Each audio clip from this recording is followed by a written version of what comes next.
On the morning of June 14, 2026, two civilian helicopters collided in midair over Recreo dos Bandeirantes, a coastal neighborhood in southwest Rio de Janeiro. He faked his own death so many times that when fans heard he was really gone, half of them didn't believe it, and the rest are sure he was culled on purpose.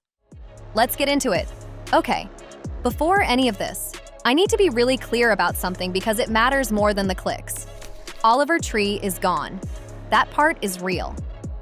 On June 14th, two helicopters collided in the sky over Rio de Janeiro, and 6 people died. Learned that 6 people have died after 2 helicopters collided mid-air in Brazil. 6. Not just him, 5 other human beings, including 2 pilots and a beloved young content creator from Argentina. This is a genuine tragedy with real families grieving right now. So I'm gonna walk you through the theory that's taken over the internet because it's everywhere and you deserve to actually understand it. But I'm also going to walk you through what actually happened. And by the end, I think the truth is going to hit you harder than the conspiracy ever could. So here's the reality, the confirmed, on the record reality.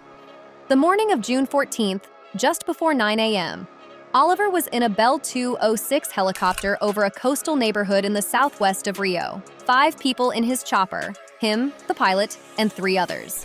And in that same crowded patch of sky, a second helicopter, a single pilot on board, was flying too. They collided, mid-air. Both aircraft lost control and dropped straight down into, of all places, an open-air parking lot full of electric vehicles at a car dealership.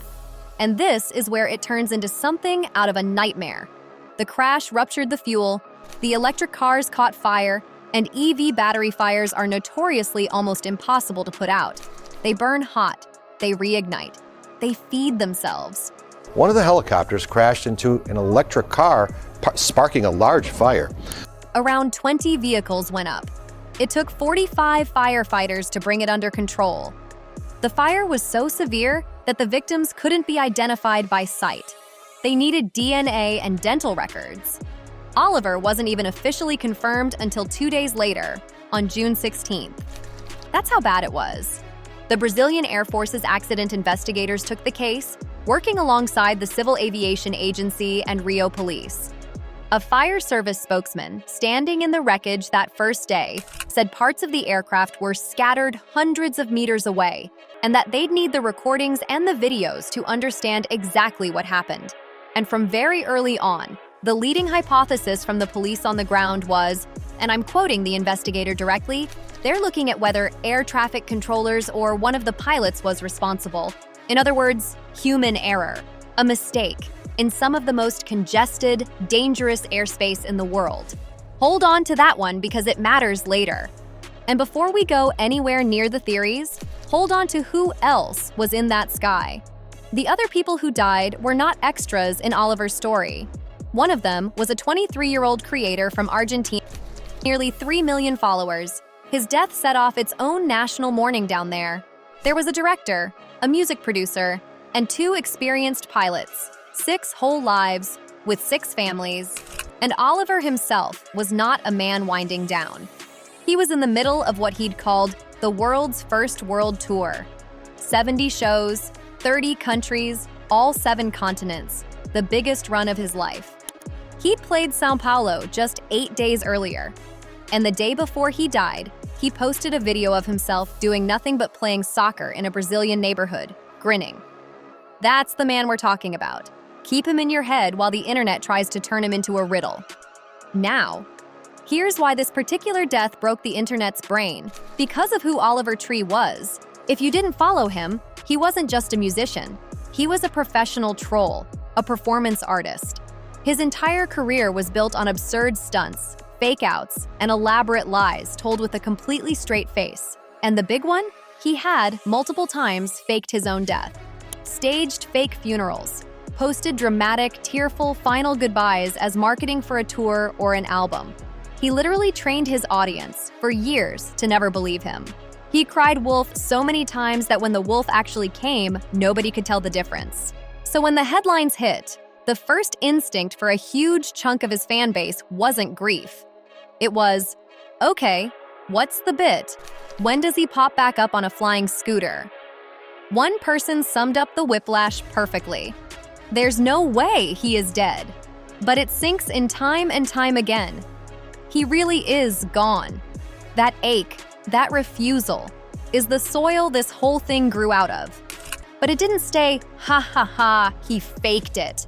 It curdled into something darker. They culled him. And to be fair to the theorists, they didn't pull it from nowhere. They're pointing at a handful of genuinely eerie, real things. Let me give you the receipts they're holding up. Receipt 1.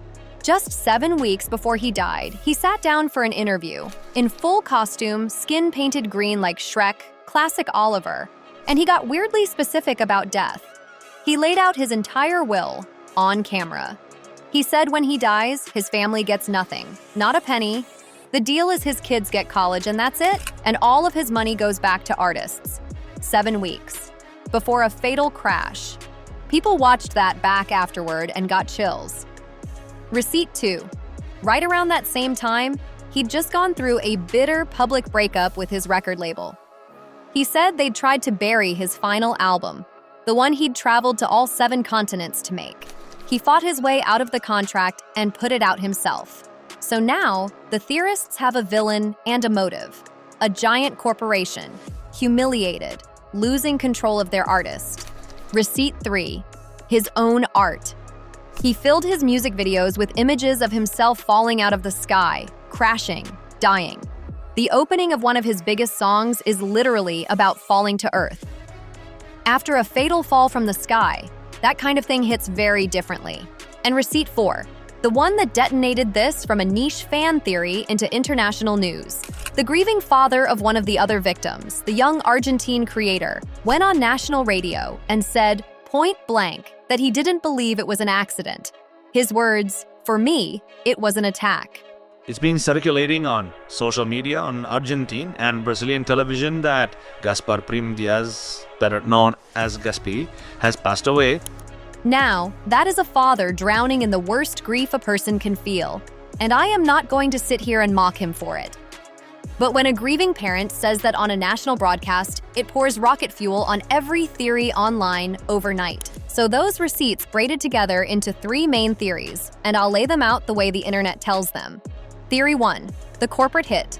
The label had him cold to cash in on the streaming bump a dead artist always gets, and to stop him going independent. There's even a wild version claiming the pilot of the other helicopter was secretly working for the label, a corporate kamikaze. Theory 2, the staged death. He faked the whole thing, picked an EV lot on purpose because the fire would destroy any DNA evidence, and either bailed before impact or was never on board, so he could vanish and run his charity from the shadows. And Theory 3, the fringe one. Numerology. People running the numbers on his birthday and the date, claiming it all adds up to some ritual.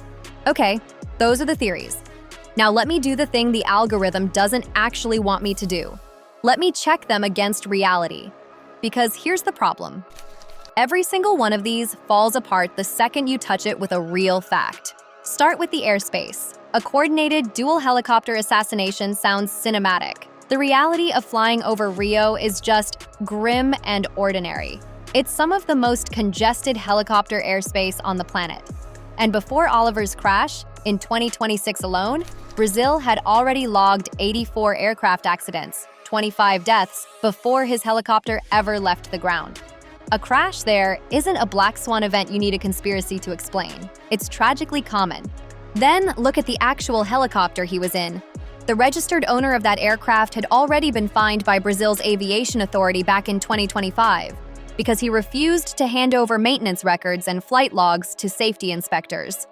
The man who owned the helicopter had a documented history of dodging the exact people whose job is to make sure it's safe to fly. That's not a hitman. That's negligence. That's the boring, awful, real shape of this. Now, the label did it motive. It collapses completely on the timeline. The whole reason theorists say the label culled him is to keep control of his music. But the label had already lost. That fight was over. He'd already won his release and already put out his final album independently, weeks before the crash. They had nothing left to gain. Murdering 6 people, including 2 pilots and a famous international creator, to silence an artist you've already lost. As a publicly traded company, there is no version of that math that works. and the faked death theory. I understand why people want it to be true. I really do. But it's forensically impossible. They recovered his body. They matched his actual dental records to remains pulled directly from his helicopter. His remains were processed and flown home to his family in California. And to fake this, he'd have had to murder 5 real people to sell it, including a hugely famous Argentine creator whose death set off its own national mourning and 2 experienced pilots. You don't cover that up. It's not a magic trick. He's just gone. So why does the conspiracy spread anyway, even when it falls apart this easily? Honestly, I think it's kind of human. When something this senseless happens, when a wildly alive 32-year-old is just gone, instantly, randomly, a random accident with no villain and no reason is somehow scarier than a murder. At least a murder has a story, a culprit, a point. There's a name for the thing our minds do here. We see patterns and hidden intention inside pure chaos, because a world where things just happen, for no reason, to people who didn't deserve it, is genuinely harder to live in than a world with a hidden hand behind the curtain. The conspiracy is the thing people grab for when the truth is too random to hold. But here's the truth they're reaching right past. And it's a better tribute to him than any theory. Strip away the trolling and the bowl cut and the memes for a second, and what's left is a genuinely respected, genre-bending artist. The guy behind tracks that soundtracked whole stretches of the internet, and the people who actually knew him didn't post theories. They posted heartbreak. An artist who used to date him wrote that she'd been an absolute wreck, that his laugh was contagious and warm, that he was a true artist in every way, and that she'd be wondering what stunt and creative project he's scheming up in heaven. A YouTuber he was close with wrote, "You're 32, man. You should still be here. You're a legend and will always be a legend. I love you, bro." One collaborator, finding out mid-CD signing, wrote that she was in shock. He was so smart, passionate, talented, kind. A veteran artist who'd spoken to him just weeks before called him a really amazing and beautiful human. And his own mother posted a childhood photo and just said, "Our dear son, Oliver, you made this world a better place. We are so proud of you." And that will, the one the theorists twisted into a murder motive, it was real, and it was beautiful. His team confirmed it. He'd set up a grant, written into his will, to give his money to up-and-coming artists. Baby geniuses, he called it. A guy the internet decided was either a murder victim or a con artist actually spent his final act trying to fund the next generation of weird, ambitious kids. Kids exactly like he used to be. That's who he was.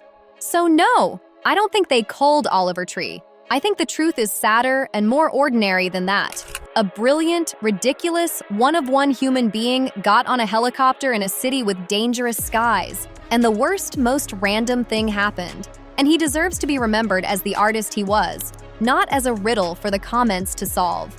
If you knew his music, go put it on tonight. And if you've got someone in your life who's a little too alive, a little too much, the kind of person who'd fake their own death just to make you laugh, go tell them you love them.